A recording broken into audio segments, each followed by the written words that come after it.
They had called it the Accord Summit, a peace conference meant to end a long and bitter tension between humans and the Galactic Council. Dozens of species had sent their highest-ranking ambassadors. Cameras floated like silent drones above the glittering marble halls of Yadal Prime, the Council's neutral planet.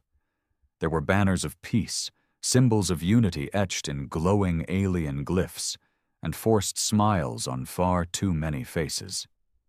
But no one was watching the room more closely than the humans.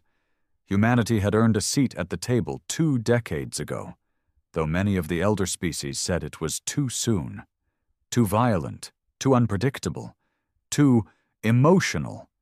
But humans had advanced fast, even faster than the Lorak, who'd once been considered the rising power.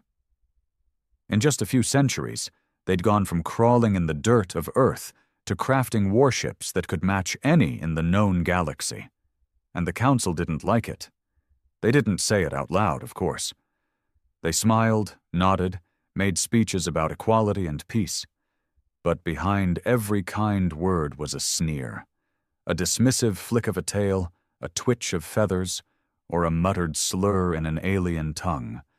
Primates, barbarians, warborn. Commander Mara Lennox sat with a straight back and silent eyes at Earth's table, flanked by 2 of the most respected human diplomats, Ambassador Reeve and Colonel Hannah Talbot. Each wore Earth's emblem, a burning star rising from a shattered chain. And every being in that chamber knew what it meant. Humanity had broken free of something the others never did. Not slavery, not colonization, not war. Limitation. The Council's chair creature, a 6-eyed, serpentine thing named Veltharan, hissed through its translator. And so we offer a 10-year demilitarization plan. All species are expected to reduce warship production by 40%. Peace is our priority. A low murmur passed through the chamber. Agreement, approval, even applause from a few tentacle-clapping delegates. Then silence, as the gaze of the room turned toward the humans. Ambassador Reeve stood, smoothing the dark sleeves of his uniform. And what of the Jarathi raids on our outer colonies? The ones you called isolated incidents for 5 years? What of the trade embargoes, the weaponized economic sanctions, the propaganda campaigns painting us as monsters? Veltharan gave a slow, wide blink. We understand your concerns, Ambassador Reeve, but escalation cannot continue. There must be sacrifice on all sides. Reeve's smile was thin. Sacrifice? Yes, we've made plenty. We gave up Pluto's rings to avoid offending the Oran Federation. We banned the use of Earth-based AI in Council territories, while the Varnari continued to deploy their hive algorithms without question. We agreed to settlement limits, travel restrictions, even planetary cultural bans, and every time we compromise, we are painted as the threat. The hall was silent again. You could feel the tension building, sharp and cold. Veltharan offered a nod that meant nothing. This is diplomacy. Every species must— That's the problem, Colonel Talbot said, rising slowly. You don't want diplomacy. You want obedience. The Council hissed, buzzed, snarled, clicked. A Lakari delegate stood, antennae twitching. This is uncalled for. No, Mara Lennox said.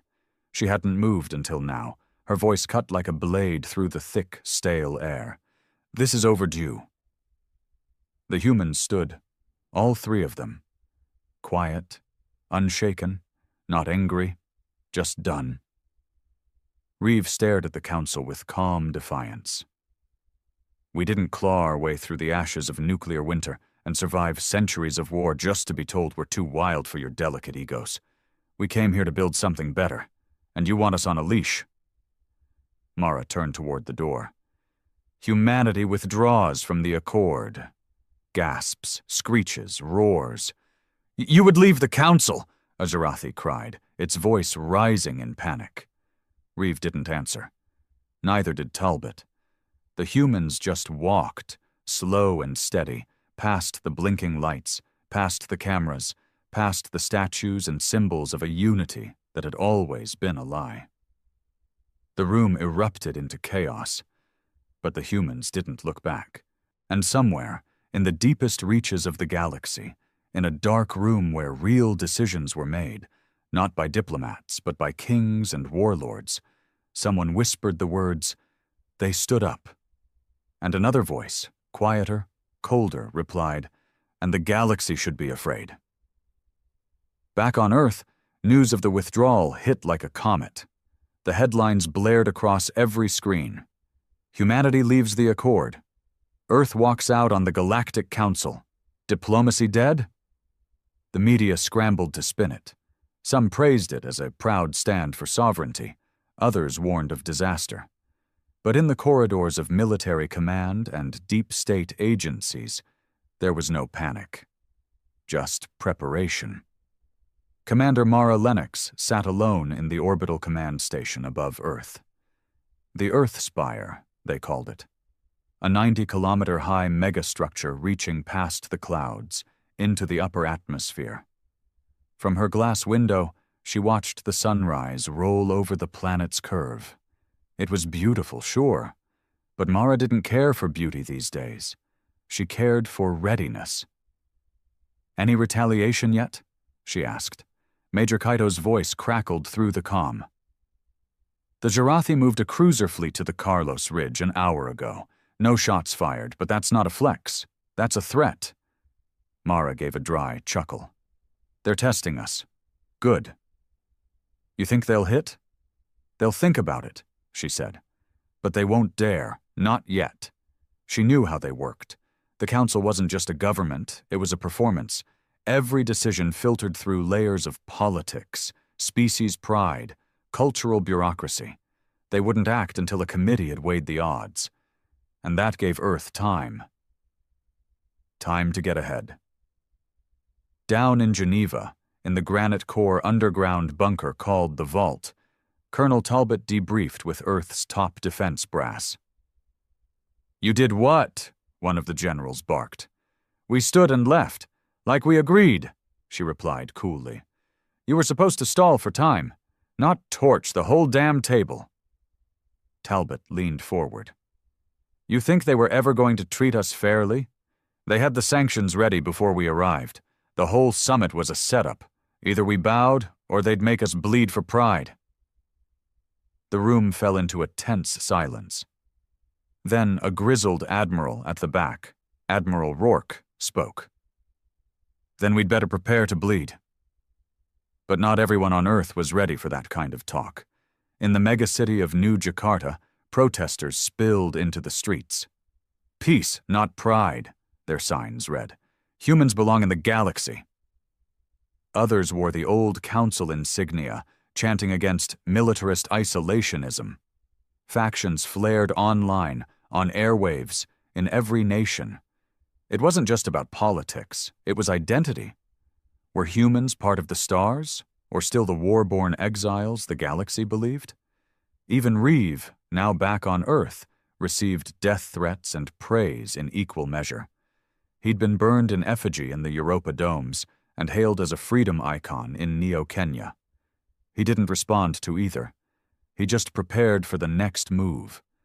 Because the council wasn't going to let this go. 2 days later, a message arrived.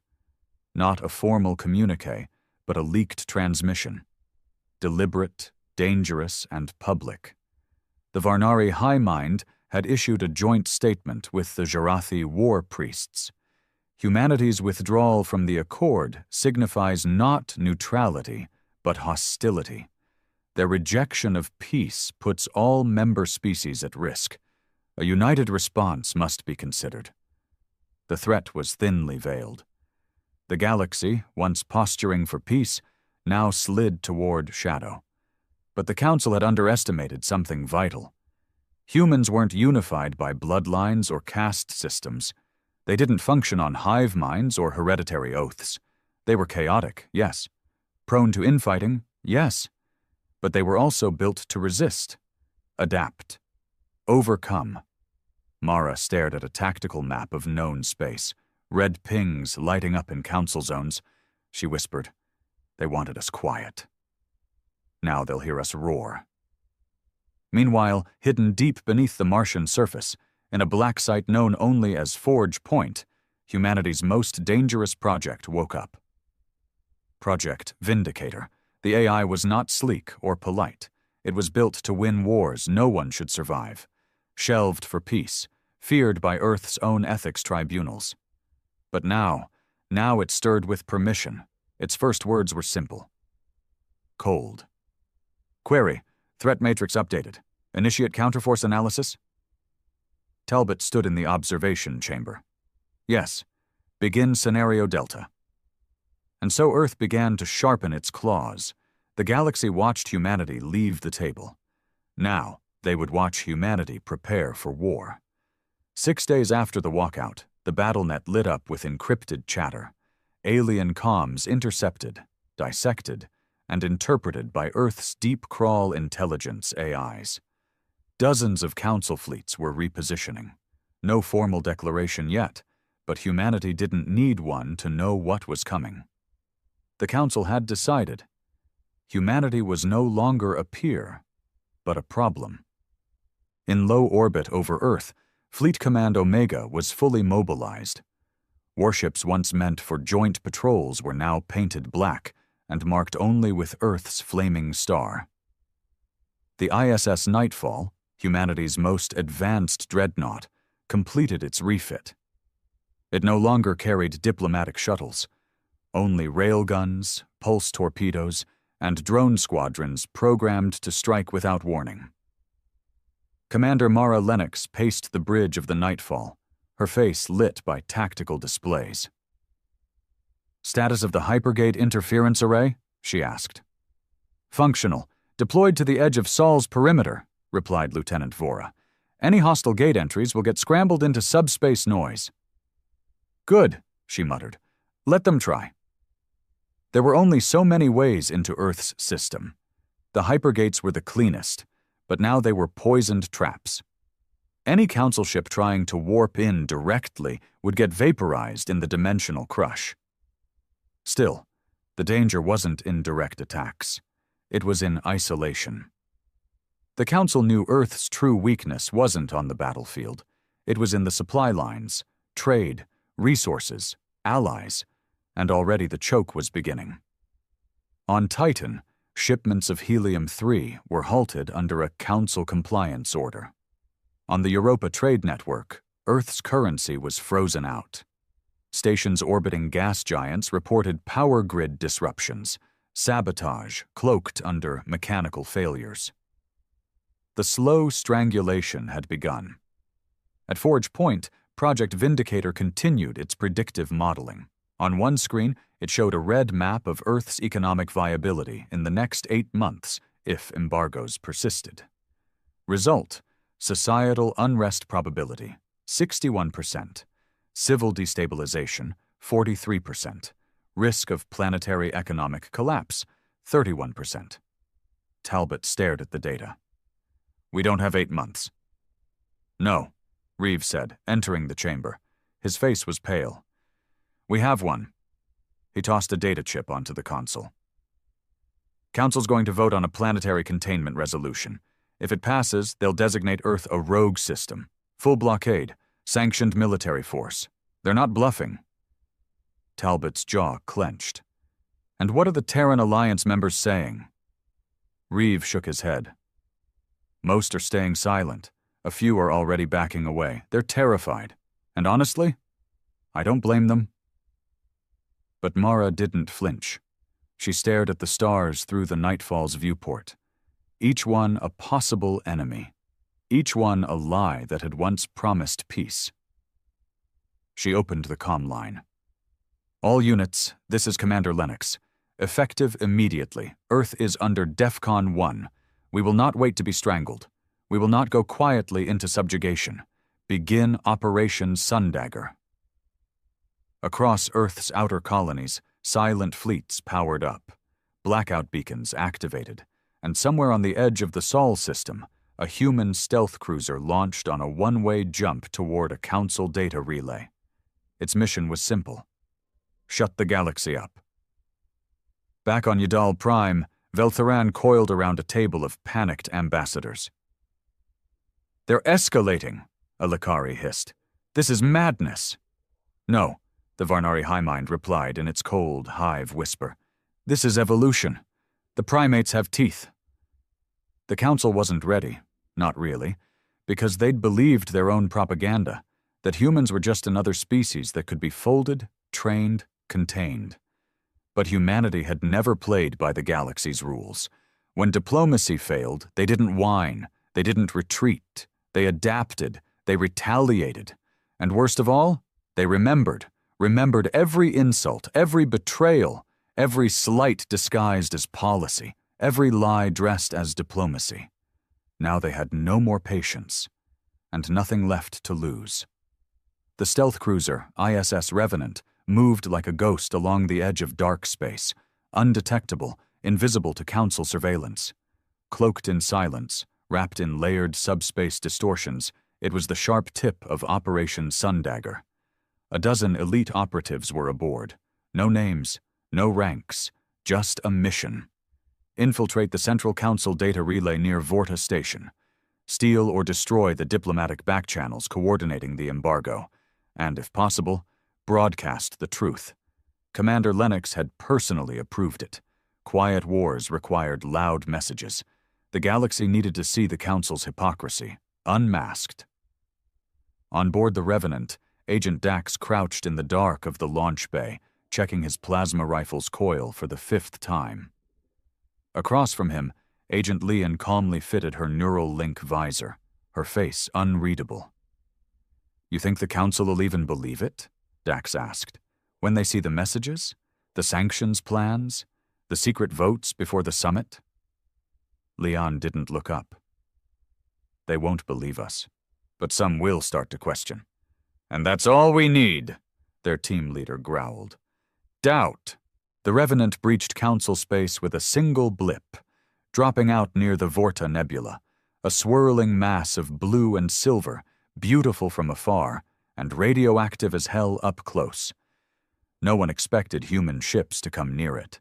That's why they did. 10 minutes later, the team launched.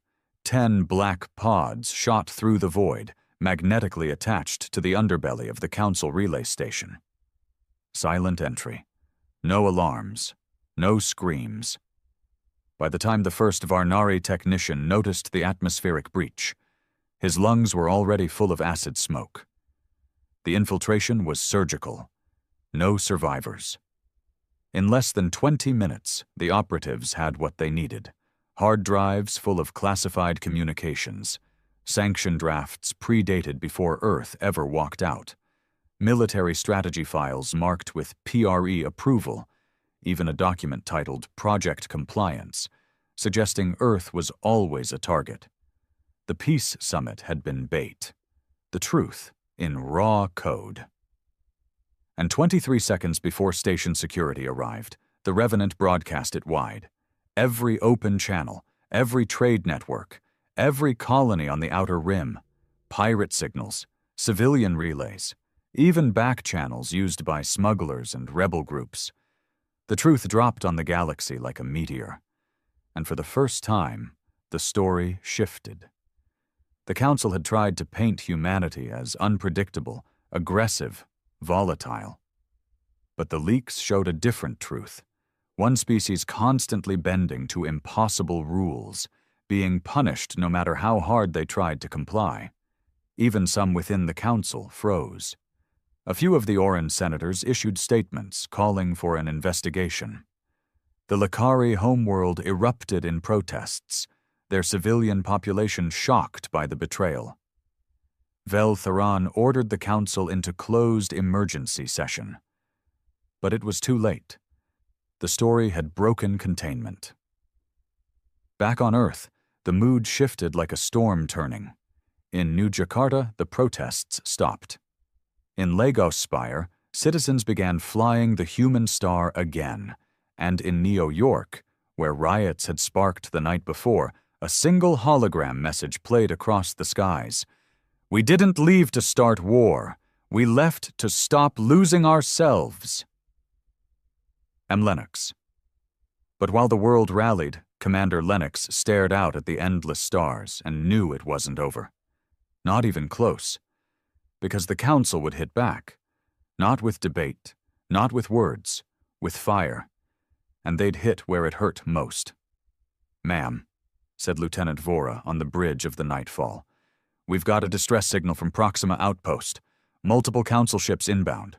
Civilian population. 75,000. Mara's eyes narrowed. "So it begins," she whispered. She turned toward her crew. "Battle stations. Prepare to jump. Today, we remind them why they should fear what they tried to silence." And somewhere across the stars, a Council admiral gave the order that would ignite the war no one could stop. The skies above Proxima Outpost were on fire. 3 Council warships had breached the orbital perimeter without warning, firing before they even broadcast a challenge. Civilian transport shuttles exploded in arcs of light. The orbital station, a symbol of Earth's peaceful expansion beyond Sol, cracked in 2. Debris tumbling toward the colony below. On the surface, sirens screamed, families fled into bunkers, automated defense turrets activated, but they were designed for pirates, not war fleets. Children cried. Emergency lights flickered. It wasn't just an attack. It was a message. You don't walk away. The Council had made their choice. In orbit, the Nightfall burst into real space with a flash of light and rage. Commander Lennox stood on the bridge, her eyes locked on the 3 Council ships already locking weapons on her. Status? Shield integrity at 94%. Forward batteries online. Drone squadron primed. Civilians still evacuating. Less than 30% out. Mara clenched her fists. "They want to make an example of us," she said. "Let's oblige." She didn't give a speech. She didn't wait. She gave the order. Fire. The Nightfall unleashed hell. Railguns tore through the vacuum, punching holes in one of the enemy frigates before its shields could fully engage. Drones swarmed like a mechanical hive, hitting blind spots mapped long ago in Earth's classified vaults. Plasma torpedoes screamed toward the command destroyer, melting its side armor on impact. But the Council ships responded fast. Trained, aggressive, ruthless. They weren't here for diplomacy. They were here to annihilate. The Nightfall took a hard hit to its starboard hull, sending a tremor through the bridge. Sparks rained from the ceiling. One crewman was thrown into a bulkhead, neck snapping on impact. "Medical team to deck 3, someone shouted. "Return fire! Target their engines!" Lennox barked. Below, in Proxima's underground command center, Governor Erison watched the orbital battle from a flickering screen. "Why aren't the Council responding to our surrender?" he demanded. The defense officer beside him shook her head. "They're not here for surrender. They're here to erase us." On the feed, the 2nd Council frigate exploded, its core detonating in a blossom of blue fire. Cheers erupted from the bunker, then silence as one voice murmured, "They're retreating." In orbit, the remaining destroyer veered off, bleeding plasma and smoke. The Nightfall didn't pursue. Mara didn't want a chase. She wanted survivors. Let them crawl back to the Council. Let them deliver the new message. Earth fights back. After the battle, Mara walked through the Nightfall's medbay, where injured crew lay in silence. Some stared at the ceiling. Some wept. One just clutched a bloodied Earth emblem in their hand. "Send this to command," she said to her comms officer. "We held the line at Proxima. We bled, but we held." And elsewhere, across colonies, neutral systems, even hidden rebel nodes, people watched the footage. A lone human ship, outnumbered, holding its ground, defending civilians, fighting not for conquest but for survival. And slowly, something terrifying started to happen. Support. The Vascan trading clans, long considered fence-sitters, announced a pause in Council trade.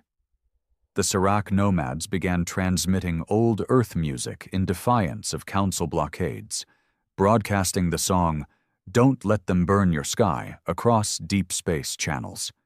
Even a few Lakari diplomats, trembling but resolute, publicly condemned the attack on Proxima as a breach of every law we claim to uphold. And on Earth, Talbot met Reeve in the war room, both faces pale. They drew first blood, Talbot said. Reeve nodded. Now the galaxy gets to see what happens when humanity doesn't flinch. Back in deep space, a Varnari mothership listened to thousands of intercepted transmissions. One voice rose above them all. A human civilian, barely audible, saying, "We may not have the numbers, we may not have their legacy, but we've got something they forgot to fear, resolve." The ship's AI flagged the word, resolve. And then, across Council intelligence reports, a new designation appeared in red. Humanity, status, uncontained. A week after the Battle of Proxima, the galaxy changed forever.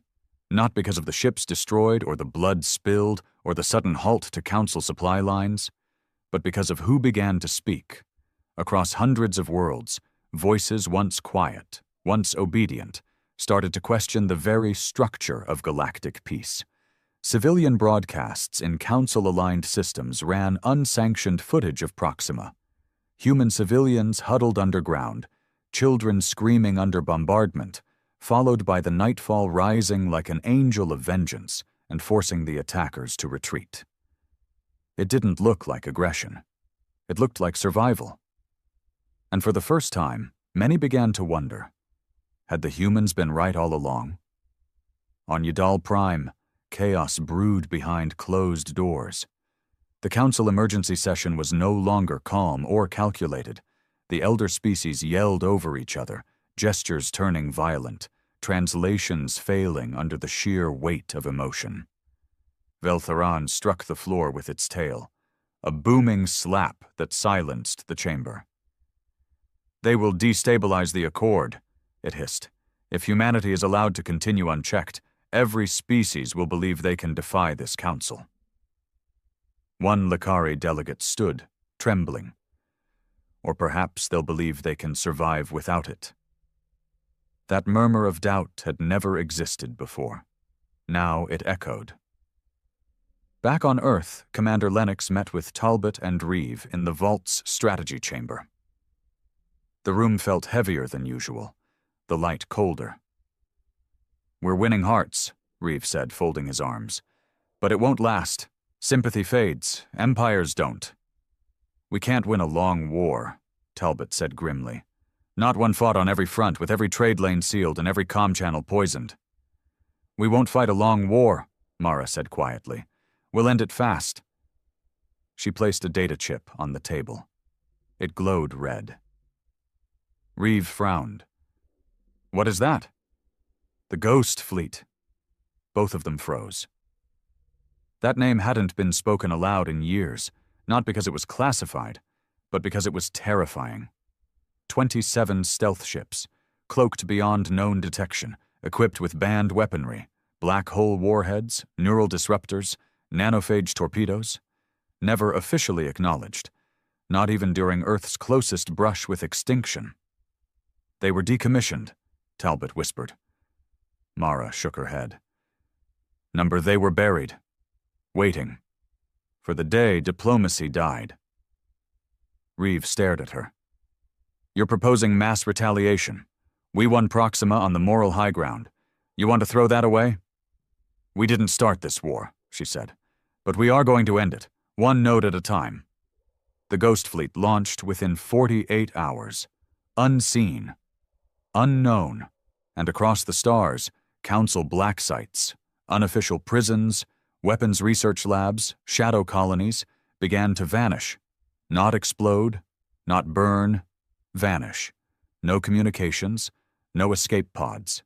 Just silence, the kind that chokes systems. At first, the Council thought it was sabotage, then pirates. But when they found a single pulsing beacon on the edge of the Narthan wastes, broadcasting Earth's old pre-warp Morse code, it became clear. The humans weren't just retaliating.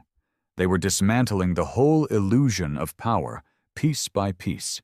And then, in a moment the Council had feared since the day Earth first built its own warp gate, humanity did the unthinkable. They took a Council world. Ilvana 3, a minor trade hub, rich in diplomatic history, completely dependent on the Accord for defense. One night it was under full Council control. The next morning the Earth flag flew above its capital dome. No civilian casualties, no long siege, no broadcasts, just one hacked feed playing a simple message. You told us peace was conditional. We reject your terms. Shock spread like wildfire. Even Earth's own citizens didn't know what to make of it, but the effect was immediate. Council supply chains snapped, allies panicked, small empires fractured, and the Varnari High Mind issued a rare statement. Humanity is not at war. It is correcting a lie. Veltharan raged. Then we must show them the truth of power. But no one answered, because in every chamber of authority, one terrifying fact was settling in like a sickness. The humans weren't fighting to win. They were fighting because they had already decided they'd rather burn everything than crawl again. It began as a whisper, just a rumor passing between ships at port, soldiers in backroom barracks, civilians on crowded trams. The humans took another world, not with fleets, not with demands, but with a message, a warning, and then silence. In just 3 weeks, Earth had captured 4 minor council systems. No unnecessary bloodshed, no propaganda campaigns. They didn't need to scream their victories. The galaxy was screaming for them. Every planet they seized was a reminder. Humanity was done playing by someone else's rules. In the outer edges of council space, chaos bloomed like a plague. Supply chains collapsed, trade convoys rerouted, entire sectors began to shut down. Not because they feared human weapons, but because they feared what came next. What happened after humanity walked away from diplomacy and started rewriting the balance of power. And yet, through it all, Commander Mara Lennox stood calm, unwavering aboard the Nightfall, now orbiting Ilvana 3. Its citizens were uneasy, but unharmed. The Earth banner hung above their capital, quiet, uncelebrated. The humans didn't parade. They didn't gloat. They just maintained order, restored services, and held the line. We're not conquerors, Mara told the local administrators. We're reminders. This is what happens when a seat at the table is replaced with a muzzle. But not everyone believed the restraint would last. In a secret meeting room on Veltar Prime, the Council's military elite gathered, cloaked in shadows and fear. The Ghost Fleet is dismantling us one outpost at a time. We can't track their movement. Half our AI sentinels have gone silent. They've hacked our deepest vaults. Even our own people are starting to doubt the Council. Finally, Admiral Surash, a war beast from the Krath Dominion, slammed his clawed fist on the table. This is what happens when you let monkeys into the stars. Silence. Then a quieter voice answered. No, said the Varnari High Mind, appearing through a shimmering interface. This is what happens when you mistake endurance for submission. The room froze. The Council was fracturing. Fear was no longer an emotion. It was a currency. And Earth's shadow weighed heavy over every world it touched. Back on Earth, Talbot stood with Reeve in the Strategic Command Center, listening to dozens of feeds, watching system after system report instability. We're reaching the edge, Talbot murmured. Another push, and we don't just destabilize the Council, we collapse it. Reeve nodded. Then we better decide. Do we want to replace it, or destroy it completely? Neither had an answer, because neither wanted to rule a broken galaxy. They just wanted to stop kneeling to one. But the galaxy didn't understand restraint. It only understood power. And so, in the dark cold of Council space, something terrible woke up. Project Tribunal, an ancient war fleet mothballed since the First Accord. Vast, brutal machines, ships the size of cities, crewed by AI that had no empathy and no memory of peace. Veltheron authorized it without a vote. If the humans want fear, we'll give them extinction. The Tribunal fleet ignited with cold fire, and across Earth's long-range scanners, a single signature appeared. Unmistakable, impossible to fake. Omega-class dreadnoughts. 37 of them, headed for Sol. Mara stood on the Nightfall's command deck as the alert lit her screen. Her crew went silent. The room held its breath. "They're coming," said Vora. Mara looked up at the stars, not afraid, not shaken, just resolute. "Then let's make them regret thinking we'd run." Space around Sol shimmered like glass under pressure. 37 Omega-class Tribunal dreadnoughts tore through the black, engines burning pure antimatter, hulls made from quantum alloys that had never cracked under any weapon in known history. Each ship bristled with weapons designed not to win wars, but to erase civilizations. As they approached the edge of Earth's defense perimeter, they didn't send warnings. No demands, no diplomacy. The Council was done talking. And humanity? They didn't talk either. They answered. In orbit around Jupiter, hundreds of cloaked defense stations powered up. Satellites once registered as weather monitors and mining rigs. They were neither. They were part of Earth's final contingency, Operation Lazarus. Commander Mara Lennox stood on the bridge of the Nightfall, parked directly above Earth like a guardian, her face calm, her orders clear. "All units engage blackout mode. No signals, no chatter. Let them come blind." From the Martian forge pits, the Ghost Fleet emerged at last, dark, starless shapes drifting out like phantoms. Vindicator AI controlled their movements now, calculating kill zones, interception arcs, and psychological damage coefficients. Colonel Talbot, aboard the stealth cruiser ISS Eclipse, looked over the incoming dreadnoughts. "They outgun us 5-1. Vindicator's voice responded in a tone without emotion. "Outgunned does not mean outmatched. Initiating Phase 0. From the shadows of Saturn's rings, nanophage warheads launched. Invisible. Silent. And seconds later, the first of the Tribunal dreadnoughts blinked out of existence, not exploded, not shattered, just gone. Every atom broken apart from within, melted into the vacuum by engineered blackworms designed to eat matter faster than light. The rest of the Tribunal fleet did not slow.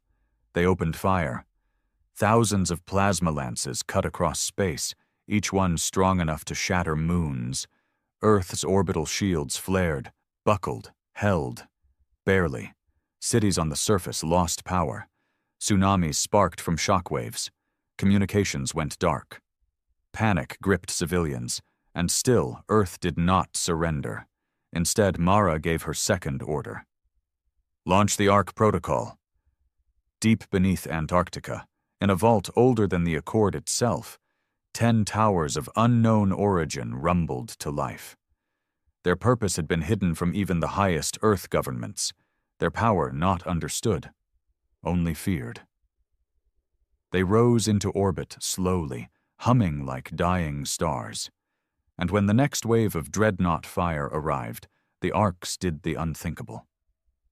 They bent space. Shots meant for Earth twisted mid-flight, folding into subspace folds and firing back at their source. Tribunal dreadnoughts took their own plasma bursts at full force. 2 exploded on the spot. 3 more drifted helpless, their hulls twisted by gravitational inversions. Then came humanity's final message, one last broadcast, open frequency. It was Mara. No threats, no screaming, just her voice. Calm, steady. "You wanted to teach us fear, but we were born in it, molded by extinction. You believed you could control peace by controlling us. Now, You will see what peace looks like without Earth in your hands. And with that, Earth's remaining fleet charged. It was brutal, chaos wrapped in silence. Dozens of tribunal ships fell, surrounded, devoured, disabled. Earth lost hundreds of pilots. Whole wings of drones vanished in the void. But they never broke. Even when Earth's last line, the defense rings of Luna, were breached, the nightfall stood tall. Lennox stared at the burning stars and whispered, "Not today." Her crew didn't ask for orders. They just followed her into the fire. And then the impossible happened. The tribunal fleet retreated. What remained of them limped back toward Council space, crippled, confused, not because they couldn't win eventually, but because they'd seen what no species had ever made them see. Humanity would never kneel again. Not for peace, not for war, not for anything. Back on Yadal Prime, Veltheron watched the reports in silence, 6 eyes blinking in disbelief. "They survived," it whispered. "They more than survived," a Lakari delegate said quietly. "They endured." The council fractured within days. Worlds declared neutrality. Some offered alliance to Earth. Others simply stopped answering council calls. And in the dark, vast center of the galaxy, a new fear was born. Not of human weapons, but of human memory. Because humanity remembered everything, every insult, every betrayal, every time they were told to wait, to calm down, to behave.